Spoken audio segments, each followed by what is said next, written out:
Imagine being the most powerful man in the world, yet even in the privacy of your own bed, you are not free. Every glance, every touch, every moment of silence is recorded, monitored, and judged. No sigh goes unheard, no choice truly your own. Welcome to the Forbidden City, where even the Emperor's most intimate nights unfolded like a ceremony of power. The Imperial Harem was not a sanctuary of love, but a fortress of control. Behind gilded walls, the Emperor's chamber became a stage where concubines moved like actors in a carefully choreographed play. For the women chosen to share his bed, the night began not with whispers of affection, but with ritual, inspection, and silence. In this world, desire was not the point. Survival was.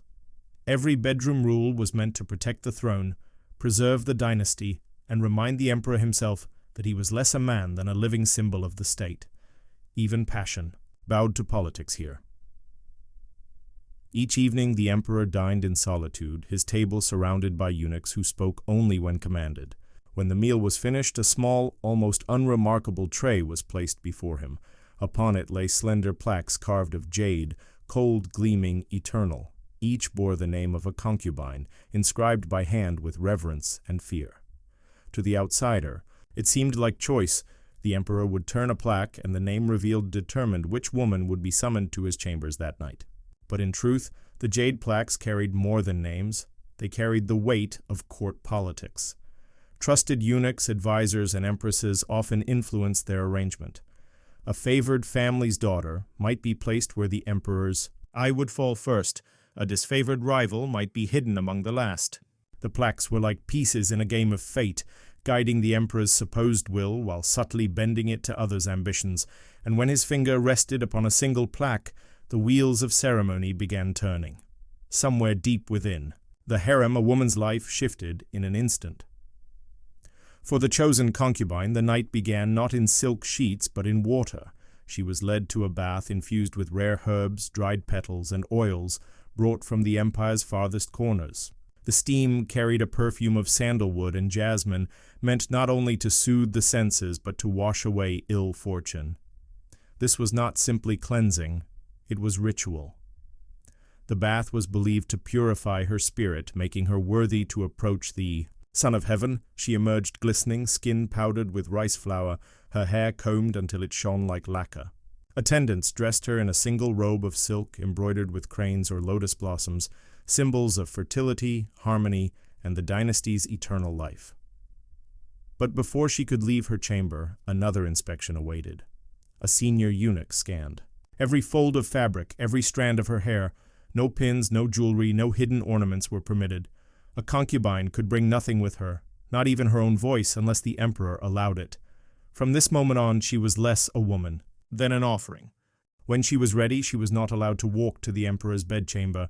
Walking meant freedom of movement, and freedom was dangerous. Instead, eunuchs lifted her onto a silk-covered stretcher. Carried like a relic, she floated down the shadowed corridors of the Forbidden City, past gates that groaned in the night and walls that glowed faintly in the lantern light. The silence was absolute. The shuffle of eunuchs' feet was the only sound. The concubine lay still, her body trembling beneath silk, knowing every eye upon her was there not to protect, but to control. When she finally arrived, the door to the Emperor's chamber opened, and another inspection sometimes followed. Nothing left to chance, nothing trusted. Even the Emperor's breath was considered too precious, too fragile to be risked on carelessness, and so, as she was laid upon the imperial bed, her night of silence began. Inside the imperial chamber, the concubine was not free to speak. She could not laugh, sigh, or whisper unless the Emperor addressed her first. Even her gaze was lowered, her eyes meant to rest on the silk sheets or the embroidered floor cushions, never on his face unless summoned.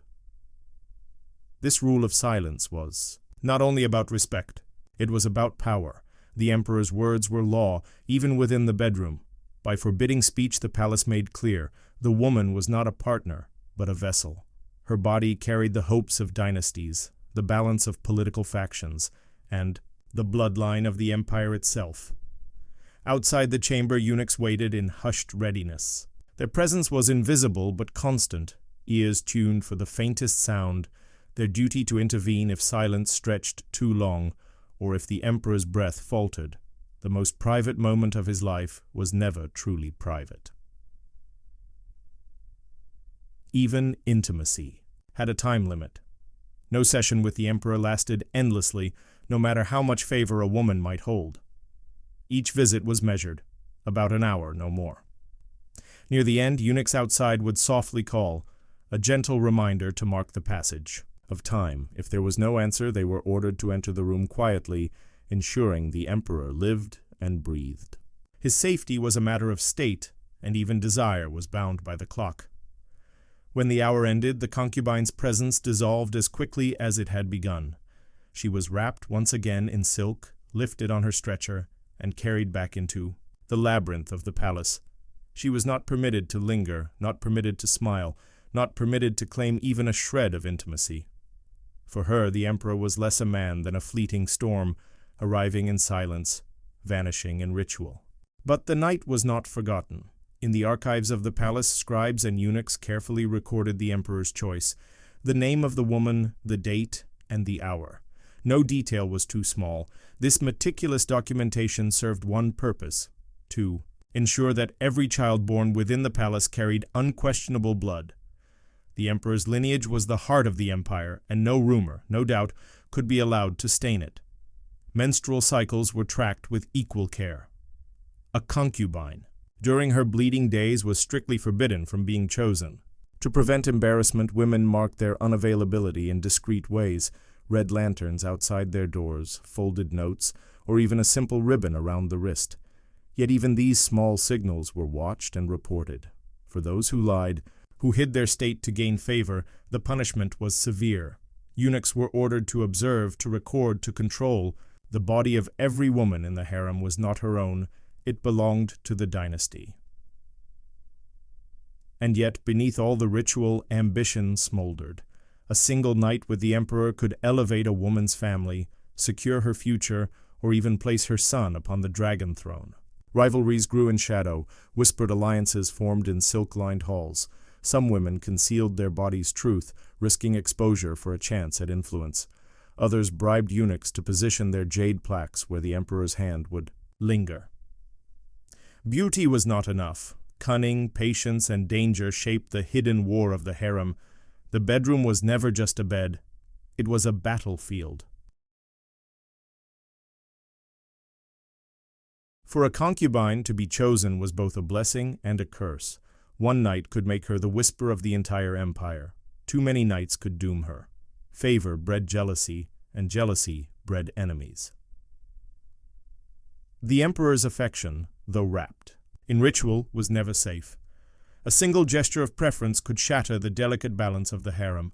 Rival women formed factions, courtiers schemed to raise or crush a rival, and families outside the palace watched with hungry eyes.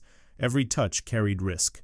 The bed of the emperor was not only a place of intimacy, it was a throne of fire. Of the darkest stories from the harem came under the reign of the Jiajing Emperor in the Ming dynasty. Obsessed with alchemy and eternal life, he turned his concubines into unwilling subjects of his dangerous experiments. He believed that the vitality of young women could nourish his spirit and prolong his reign. To test this, he ordered concubines to consume strange potions of mercury, lead, and rare herbs. Some collapsed, others wasted away, their beauty fading under the poison he called medicine. As the years passed, his cruelty grew unbearable. Whispers spread among the women. Whispers of rebellion. At last, a desperate plan was forged to kill the emperor in his sleep. On a dark night, a group of concubines crept into his chamber, ropes in hand. They tried to strangle him, ending years of torment. But fate betrayed them. The knot slipped. The emperor awoke, and their plot unraveled in terror.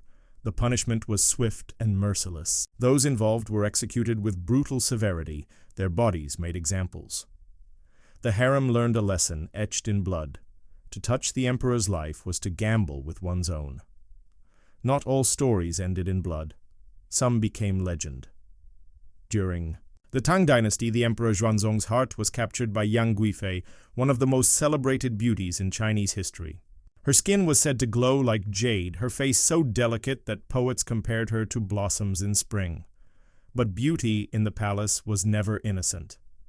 Xuanzong's obsession with her shifted the balance of power, angering ministers and generals who saw her family rise too quickly. Jealousy festered into resentment, and resentment into rebellion. When the Anlushan rebellion shook the empire, the military blamed Yang Guifei for the disaster. They demanded her death as the price of loyalty. The emperor, torn between love and survival, chose his throne. Yang Guifei was taken to a temple. Her life ended in silence. Some say she hanged herself with her silk sash. Others whisper it was the emperor's command. Her death became legend. Poets mourned her, painters immortalized. Her operas sang of her sorrow. She lived on, not as a concubine, but as a symbol of love destroyed by power. The harem was not only a chamber of rules, but a vast machine of memory. Eunuchs wrote everything down: the nights of passion, the hours of silence, the births of sons, the deaths of women. Scrolls filled with ink told the secret history of the emperor's body and those who shared it. To us, these records may seem cold, but in them were lives, fragile, silenced, erased. Women who dreamed, laughed, wept, but whose names survive only in neat columns of characters. Yet behind those names were stories of cunning, rebellion, and love. Some concubines maneuvered through rules with sharp intelligence, others surrendered to the quiet cruelty of fate. The harem was both prison and palace, both paradise and battlefield. For all their silks and jewels, the women of the harem lived in a gilded cage. Every rule, every inspection, every silent hour, every recorded detail was meant to remind them of their place. They were vessels of bloodlines, ornaments of the dynasty, and sacrifices to the survival of the throne.